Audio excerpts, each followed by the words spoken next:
Welcome back to the Michigan Business Beat, brought to you on the Michigan Business Network. Chris Holman here, and we are coming to you from the Grand Hotel because that's where the Detroit Regional Chamber of Commerce has their annual policy conference. But we have with us right now Dr. Phil Roos. How are you, bud? I'm doing great. How are you, Chris? Good. Head of EGLE. All right.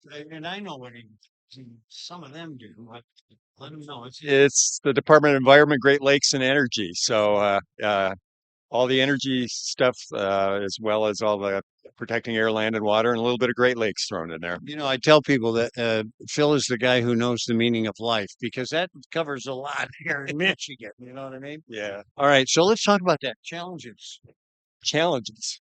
Well, I think we're kind of on offense, so I don't like to think of it as challenge. We're out there Opportunities. opportunities. Thank you.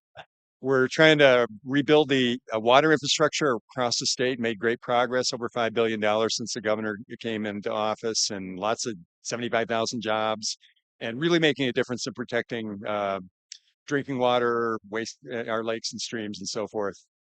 We're doing a lot of cleanups. That's a big challenge because we have 27,000 known contaminated sites in the state, and we are really leveraging the brownfield redevelopment program to try to clean those sites up. For every dollar we put in, it generates $45 in private investment. So So the brownfield program is still alive and well. Oh yeah. Okay.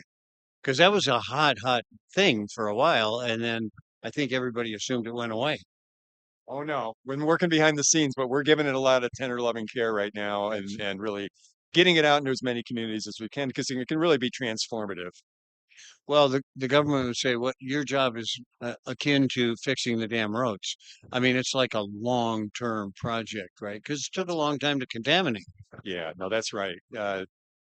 That's kind of the key to this thing. And it was clear to me in my first, 100 days or so traveling around the state, the direct impact we have on protecting public health, but also on creating jobs and saving people money on energy bills and a whole range of things. And that's really the key to it, is get the efforts in the communities where it makes a big difference. Well, and there's a real economic impact to this too. So talk about that a little bit, because if you got contaminated sites, it means they can't be used for new development.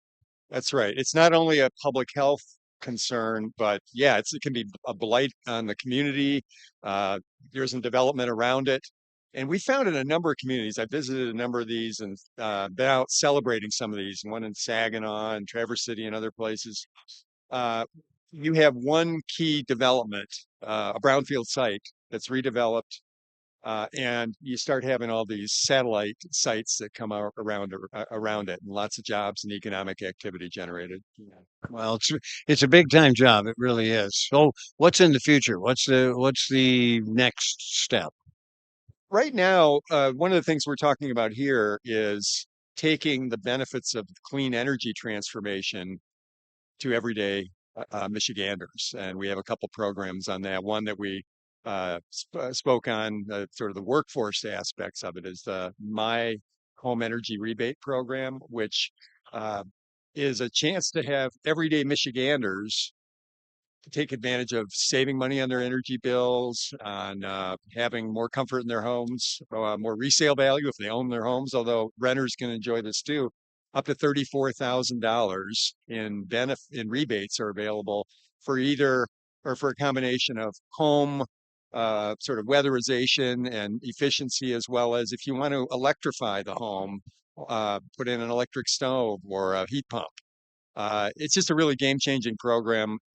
It requires, though, at the same time, building a contractor network of people who are qualified for this. So we've been working with our friends at Leo to put that into action. Yeah.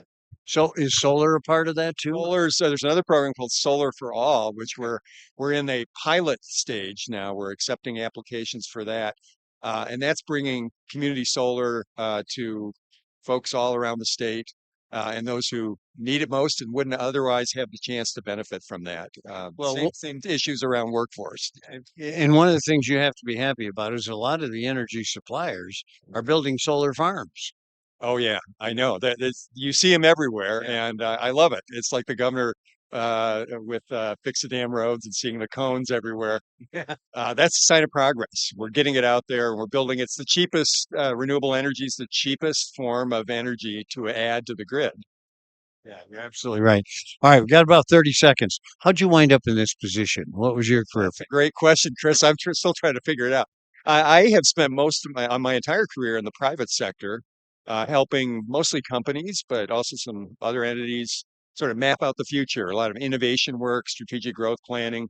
But I've been interested for a very long time in environment and worked as an advocate in a lot of different organizations, trying to departisanize the issue and get everybody involved because the economic benefits as well as the benefits for our planet. Well, thanks for departing it. We appreciate that, buddy.